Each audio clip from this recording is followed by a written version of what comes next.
thank you, Mary, for giving me another chance here. Again,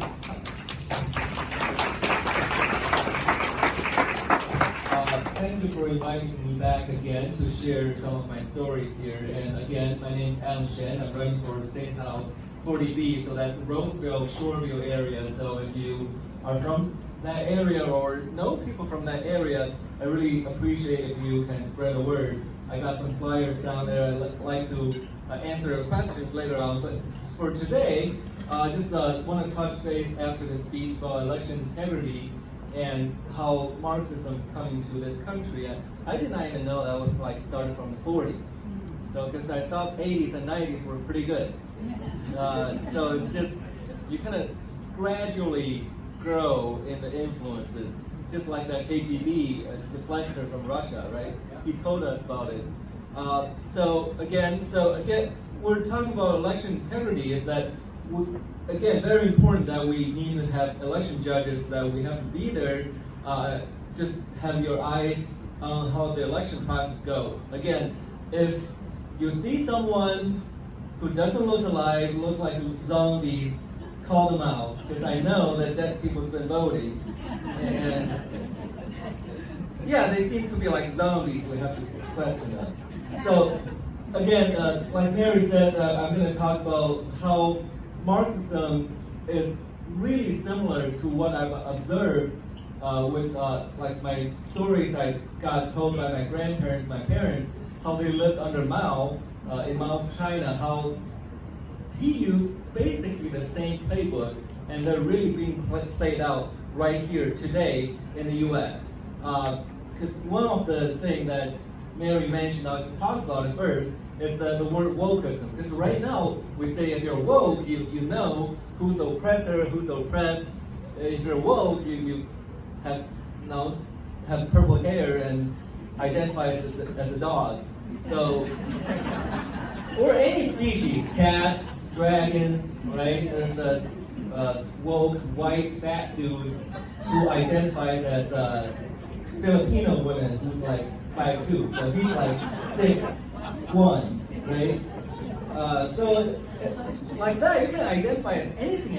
Like I can identify as a Batman or Superman, or you have to call me Captain America or something, right? So back then, during Cultural Revolution, Mao also used this wokeism term in Chinese called 阶级觉悟, right? So if you have you're woke enough to know who's the rich, who's the poor, who's the oppressor, who's the oppressed, and then you fight the people who are on the top and eat the rich.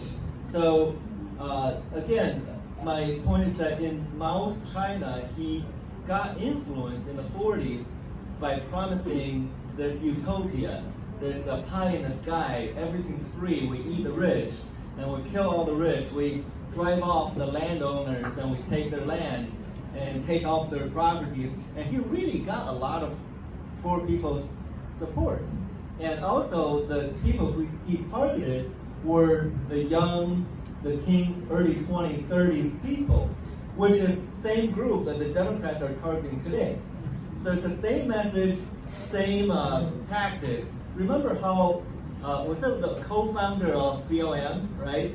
She was so excited that she got, oh, I have this little red book of Mao. It's like they're doing the same playbook, right? So, and the other similarities I've observed is that the BLM signs, or I call them my properties matter signs, especially in a really rich neighborhood like Dornoch in Edina. It's like the nicer the house it is, well, the more likely that they're going to have a sign there, because really, I don't even want to see their house being smashed. It's like, of course, I mean, they want to protect their properties, but do you have to do it that way? Because in the Cultural Revolution in China, that all the houses, all the people's homes, that they usually have a Mao sign up there. So if they have a sign there, the Red Guards usually don't smash their houses. So if you don't, then your houses will get smashed because you're an evil, capitalist, greedy person. So, and the other thing that Mao did was destroying old histories, because Marxism knows that if you destroy a country's culture, history, identity, it's easy to brainwash them. So when Mao took over, he erased the entire Chinese culture by burning down statues, toppled down statues, burning down temples, all the old structures just got wiped out. Because when they lose all that identity, you can just instill the Marxism into their brain, and it's going to be easy. It seems like that's what they're trying to do here with Robert E. Lee's statues, and it's our history, so why do we forget about them? It's like we have to know them. Otherwise, we lose our identity. And divide and conquer, again, turn family members against each other. With Trump, that the mainstream media really just used that idea to say, you report your family members who donated, right? So they divide families and try to conquer. Because Mary's going to drive me off, so I'm going to just mention one more thing.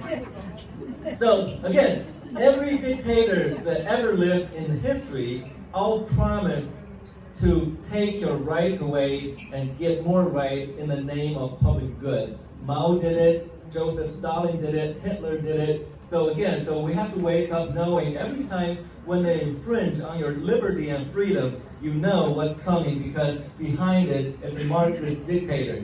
Thank you, and I'll let Mary.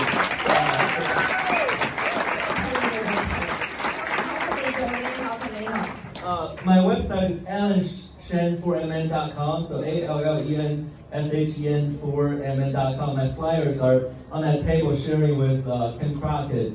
So again, there's a QR code you can scan, then I would be gladly to take your money. We're glad to give it to you. Thanks, Alan.